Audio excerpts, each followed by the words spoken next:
رینڈ corporation کی سفارشات، یہ سب سے بڑا ٹاپ کا تھنک ٹینک ہے امریکہ کا، اس نے تجزیہ کیا ہے، اپنے لوگوں کو بتایا، اپنی حکومت کو بتایا ہے کہ مسلمان سب ایک جیسے نہیں ہیں، مسلمان چار طرح کے ہیں۔ اس کی پشت پر پورا عالم مغرب ہے، یہودی بھی، عیسائی بھی، اور سب سے بڑھ کر عالمی میڈیا۔ ارب ہا ارب ڈالر خرچ کیے جا رہے ہیں این جی اوز پر، اور ان این جی اوز کا کام کیا ہے؟ مسلم تہذیب کی بیخ کنی۔ یہ امریکہ اور دوسری طرف عالم اسلام میں جو اس کے پٹھو بیٹھے ہوئے حکمران۔ ہمارا چینل سبسکرائب کرنا اور نوٹیفیکیشن بیل آن کرنا مت بھولیے گا تاکہ ہمارا رابطہ بحال رہے۔ شریعت کا ہمیں معلوم ہے کہ دار و مدار یا اساس یا بنیاد جو ہے دو چیزوں پر ہے، دو اضافی چیزیں بھی ہیں لیکن جو بنیادی ہیں سب کے نزدیک، قرآن اللہ کی کتاب اور سنت اللہ کے رسول کی۔ یہ سارے قوانین کا جو استنباط کیا جائے گا وہ ان دو چیزوں سے۔ دو اضافی چیزیں کیا ہیں؟ اجماع اور قیاس، اجتہاد، لیکن بنیادی دو ہی ہیں، قرآن اور سنت رسول۔ رسول کی تعظیم وہ مرکز ملت ہے، دائم اور قائم ہمیشہ کے لیے۔ ان کی تعظیم میں کمی ہوگی تو دین کی جڑ ختم ہو جائے گی، تہذیب ختم ہو جائے گی۔ اصل شخصیت، مرکزی شخصیت پورے عالم اسلام کے اندر وہ محمد رسول اللہ کی، ان سے محبت، ان کی تعظیم، سوء ادب بھی نہ ہو جائے۔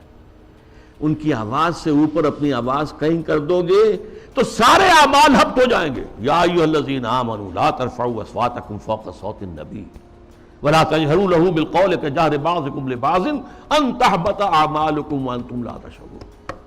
کہ صحابہ کے دور میں تو مطلب تھا حضور کی آواز سے اونچی آواز کر کے بات کرنا، اب کیا ہے؟ حضور کی بات کے مقابلے میں اپنی بات لانا۔ حضور نے تو یہ کہا لیکن میری رائے ہے۔ واہ، اگر آپ نے مان لیا کہ حضور نے یہ فرمایا ہے تو پھر آپ کون ہیں؟ اب دیکھیے اس پر ٹو پرونگڈ حملہ ہو رہا ہے مغرب سے۔ نمبر ایک، محمد صلی اللہ علیہ وسلم کی شخصیت کو مجروح کر دو۔ یہ کام پہلے بھی ہوا ہے لیکن یہ بڑے مصنفین کی کتابوں میں ہوا، بڑے محدود پیمانے پر ہوا۔ اب جو ہوا ہے آپ نے دیکھا توہین رسالت کا معاملہ، انہوں نے دیکھ لیا ہے، ٹھیک ہے، عالم اسلام کا رد عمل کیا ہے؟ کوئی جلوس نکل آئے، کوئی توڑ پھوڑ ہو گئی، کوئی اپنا ہی بگاڑا، ہمارا کیا بگاڑا؟ اس اعتبار سے غور طلب بات یہ ہے، ایک بار جو ہے کاری کیا ہے انہوں نے اور دیکھ لیا ہے کہ ہے کوئی تھوڑے سے لوگ ہیں، کوئی دقیانوسی ہیں، کوئی جذباتی ہیں یا مولوی ملاٹے ہیں، بس ان کا اثر انہوں نے قبول کیا ہے۔ کسی حکومت نے کوئی قدم اٹھایا؟ یورپ کے کتنے اخبارات نے وہ شائع کر دی اور کسی طرف سے کوئی معذرت نہیں۔ اور دوسرا معاملہ یہی ہے کہ حدیث کا استخفاف کرو اور سنت رسول جو ہے وہ اس کی حجیت کو ختم کر دو۔ اب دیکھیے اس پر جو ہے تفریق بین اللہ والرسل، اس کی پشت پر پورا عالم مغرب ہے، یہودی بھی، عیسائی بھی، اور سب سے بڑھ کر عالمی میڈیا۔ ارب ہا ارب ڈالر خرچ کیے جا رہے ہیں این جی اوز پر، اور ان این جی اوز کا کام کیا ہے؟ مسلم تہذیب کی بیخ کنی۔ یہ جو ہنٹنگٹن نے کہا ہے کہ یہ ذرا لوہے کا چنا ہے، اس کو چبانے کے لیے ذرا لوہے والے دانت ہی چاہیے، ان الحدید بالحدید یفلح، لوہے کو تو لوہا ہی کاٹ سکتا ہے۔ یہ امریکہ اور دوسری طرف عالم اسلام میں جو اس کے پٹھو بیٹھے ہوئے حکمران، پوڈلز، روشن خیالی کے نام سے اور اعتدال پسندی کے نام سے جو پرچار ہو رہا ہے، اور سب سے زیادہ یہ کہ اب میڈیا کے اوپر جو پرچار ہو رہا ہے اور میڈیا کی جو پہنچ ہے اس کا آپ اندازہ کیجیے۔ جس طرح ہنٹنگٹن کا ذکر آیا ہے، ایسے ہی رینڈ کارپوریشن کی سفارشات، یہ سب سے بڑا ٹاپ کا تھنک ٹینک ہے امریکہ کا، اس نے تجزیہ کیا ہے، اپنے لوگوں کو بتایا، اپنی حکومت کو بتایا ہے کہ مسلمان سب ایک جیسے نہیں ہیں، مسلمان چار طرح کے ہیں۔ نمبر ایک ہے فنڈامنٹلسٹ، جو اسلام کو صرف ایک مذہب نہیں سمجھتے بلکہ ایک سیاسی، معاشی اور سماجی نظام بھی سمجھتے۔ ان سے تو ہماری جنگ ہے، ان سے ہماری دشمنی ہے، انہیں ہر قیمت پر ختم کرنا ہی کرنا ہے، یہ فنڈامنٹلسٹ ہے۔ نمبر دو پر ٹریڈیشنلسٹ ہیں، روایت پسند علماء، ان کے مدرسے ہیں، قال اللہ قال رسول ہے، انہیں نظام سے کوئی بحث نہیں ہوتی. تو یہ فی نفس ہی تو یہ کوئی خطرناک نہیں ہے، لیکن اگر کہیں یہ فنڈامنٹلسٹ کے ساتھ مل جائے تو بہت خطرناک ہے. اس کی وجہ کیا ہے کہ انہیں جو ایکسپوژر حاصل ہوتا ہے، ہر جمعے کو لوگ آ رہے ہیں کھچے ہوئے، کچے دھاگے سے بندھے ہوئے آ رہے ہیں، اور وہاں پر ان کو جلسہ مل گیا، گفتگو ہو رہی ہے. کوئی اور جماعت جو ہے، کوئی سیاسی جماعت چھوٹا سا جلسہ بھی کرے گی تو کتنے کھکیڑ بول لے گی، پوسٹر شائع کرے گی، کوئی ڈنڈورا پیٹے گی، کچھ اور کرے گی، اشتہار اخبارات میں دے گی. یہاں جو ہے کہ خود بخود ہو رہا ہے، کچے دھاگے سے بندھے آئیں گے سرکار میری. اور اکثر مسلمان آتے ہیں تو نہا دھو کر اچھے کپڑے پہن کر آتے ہیں تاکہ ایک اچھے ماحول میں خوشبو لگا کر آؤ، تاکہ اچھا ماحول ہو، پسینے کی بدبوؤں سے طبیعت منغص نہ ہو جائے. تو یہ ٹریڈیشنلسٹ جو ہے ان کا ایکسپوژر بہت بڑا ہے. اگر یہ فنڈامنٹل کے ساتھ مل جائے تو بہت خطرناک ہے. پھر انہوں نے اس پر مشورہ بھی دیا، ان کو ان کے باہمی مسلکانہ اور مذہبانہ جو اختلافات ہیں ان کے اندر لگائے رکھو، بھڑکاؤ ان کو تاکہ اور ادھر ادھر نہ دیکھ سکے. تیسرے نمبر پر اس نے کہا کہ ماڈرنسٹ ہے، ایسے دانشور ہیں کہ جو اسلام کی تعبیر ایسی کر رہے ہیں اسلامی تہذیب کی کہ جو ہماری تہذیب کے ساتھ کمپیٹیبل ہے، جڑ جاتی ہے، مل جاتی ہے، وہ ہماری تہذیب کے لیے کوئی چیلنج نہیں رہتی، وہ تعبیر.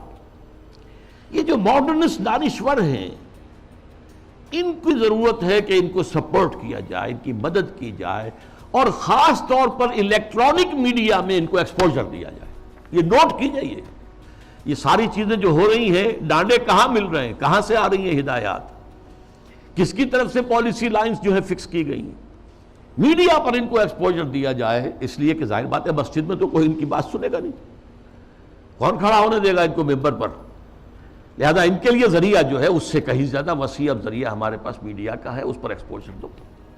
چوتھے انہوں نے کہا کہ مسلمانوں میں بھی بڑی تعداد ہے جو خالص سیکولر ہو چکے ہیں، وہ تو ہمارے ہیں ہی، وہ سمجھتے ہیں کہ یہ نماز روزہ ہے تو بس انفرادی مسئلہ ہے، کوئی کرے نہ کرے، لیکن یہ ہے کہ اس کا ریاست سے، حکومت سے، قانون سے، تہذیب سے، تمدن سے کوئی واسطہ نہیں. یہ چار کیٹیگریز میں سے یہ 2+2 ہو گئے. ماڈرنسٹ اور سیکولرسٹ تو ہمارے ساتھی ہیں، اور یہ فنڈامنٹلسٹ اور ٹریڈیشنلسٹ انہیں ٹیکل کرنا پڑے گا. سب سے بڑھ کر فنڈامنٹلسٹ کو جو اسلام کو ایک نظام سمجھتے ہیں، سیاسی، معاشی، معاشرتی نظام، اور اس کے بعد یہ کہ یہ جو ٹریڈیشنلسٹ ہیں جن کا کہ اثر و رسوخ عوام کے اندر ہے، تو ان کو جو ہے اپنے باہمی اختلافات میں الجھائے رکھا جائے.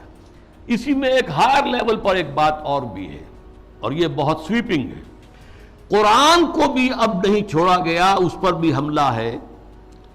قرآن سے بھی صرف اصول لیے جائیں گے، اسپیسیفکس، معین احکام قرآن کے جو ہیں وہ صرف اپنے دور کے لیے تھے. ہاتھ کاٹ دینا، چوری کا، یہ اس دور کے لیے تھا، ہمیشہ کے لیے نہیں ہے. اصول لے لو، زنا نہیں ہونا چاہیے، اصول لے لو، چوری نہیں ہونی چاہیے. اسپیسیفکس جو ہیں خاص طور پر حدود و تعزیرات کے اندر، یہ صرف اس دور کے ماحول کے اعتبار سے تھی، یہ چیزیں لاگو نہیں ہیں.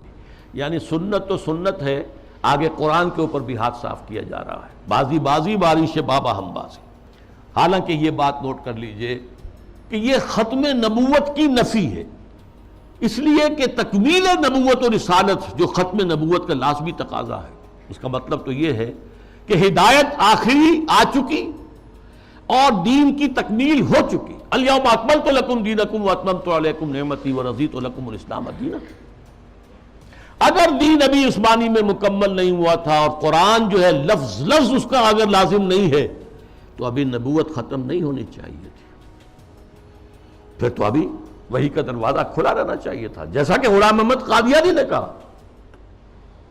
اگر تو یہ چیزیں جو ہے ابھی اور تمدنی ارتقاء کے ساتھ، حالات کی تبدیلی کے ساتھ خود قرآن کے اندر بھی کوئی رد و بدل ہو سکتا ہے، تو پھر گویا کہ ہم نے ختم نبوت کی مہر توڑ دی. اسی لیے یہ ختم نبوت کا فتنہ، اس کی نفی، اس کی مہر کو توڑنا، غلام احمد قادیانی اور سنت کی اس طرح کی نفی جو غلام احمد پرویز کے ہاتھوں ہوئی ہے، یہ آپس میں بہت ایک دوسرے سے قریب ہے، حاصل دونوں کا ایک ہی ہے. اس گمراہی کا جادو جو ہے وہ اب سر چڑھ کر بول رہا ہے، اور ایک عظیم سیلاب کے مانند اسلام کی بچی کھچی تہذیبی اقدار کو بھی ختم کرنے پر تلا ہوا ہے. آخر میں عرض کروں گا کہ اس کا علاج کیا ہے. واقعہ یہ ہے کہ علاج آسان نہیں ہے. لیکن ہمیں اپنی نجات کے لیے، اخروی فلاح کے لیے اپنی سی محنت اور سعی اور جہد کرنی ہی کرنی ہے، پیسیولی نہیں لینا ہے۔ ہاں باطل کا طوفان ہے، بہت سخت ہے، ٹھیک ہے، لیکن کھڑے رہنے کی کوشش کرنا ہے، بلکہ اس کا رخ موڑنے کی کوشش کرنا ہے۔ اصل تو اس کا رخ مڑے گا اگر کسی وقت اللہ کرے کہ یہ پاکستان کے نصیب میں ہو کہ کسی ملک میں اگر اسلامی نظام مکمل قائم کر کے دکھا دیا جائے دنیا کو، اس کی برکات لوگوں کو بچشم سر نظر آ جائے، تب اس دجالیت کا توڑ ممکن ہوگا، اس سیلاب کا رخ موڑا جا سکتا ہے۔ لیکن اس اصول کو عام کرنا، خود اپنے ذہن کے اندر بٹھا لینا کہ کتاب اللہ اور سنت رسول اللہ لازم و ملزوم ہے، ان کے درمیان متن اور شرح کا تعلق ہے، رشتہ جو ہے متن اور شرح، ایک متن ہے ایک اس کی شرح ہے، اور اس کی حتی الامکان ہر مسلمان تبلیغ کرے، اسے پھیلائے اپنے رشتہ داروں میں، اپنے قریبی لوگوں میں، اپنے عزیزوں میں، جہاں کام کرتا ہے وہاں کے جو اپنے کولیگز ہیں ان میں، اور اسلامی تہذیب کے ساتھ چمٹ جاؤ، تمسک کرو، چاہے تم اجنبی ہو جاؤ، چاہے تمہیں دقیانوسی کہا جائے، چاہے تم پر پھپتیاں کسی جائیں کہ اگلے وقتوں کے ہیں یہ لوگ، انہیں کچھ نہ کہو، یہ فنڈامنٹلسٹ ہیں، یہ تاریخ خیال لوگ ہیں، یہ رجعت پسند قسم کے لوگ ہیں، یہ قدامت پرست لوگ ہیں، یہ کٹھ ملا ہیں، جو چاہے کہہ دے دنیا، لیکن برداشت کرو، کھڑے ہو جاؤ۔ وہی حدیث، اسی پر میں اپنی بات ختم کروں گا، بدا الاسلام غریبا وسیعود کما بدا۔ آج اسلام کے غربت کا سب سے بڑا دور آ چکا، پہلے ریاستی اور سیاسی سطح کے اوپر آیا تھا، پھر معاشی سطح کے اوپر آیا، پھر اب جو ہے تہذیبی سطح پر، سماجی سطح پر، آئینی قوانین پر یہ جو حملہ ہے، یہ بدا الاسلام غریبا وسیعود کما بدا، یہ اپنی انتہا کو پہنچ گیا۔ فطوبی للغرباء، تو ان لوگوں کے لیے تہنیت ہے، مبارکباد ہے جو اسلام کی اس غربت اور اجنبیت کے دور میں خود غریب بن جائیں، اجنبی بن جائیں، تانے سنیں لیکن کھڑے رہیں، اسلام کو اور اسلامی اقدار کو سینے سے لگائے رکھیں، چمٹے رہیں۔ وہ لوگ ہیں جن کے لیے مبارکباد ہے، تہنیت ہے، بشارتیں ہیں۔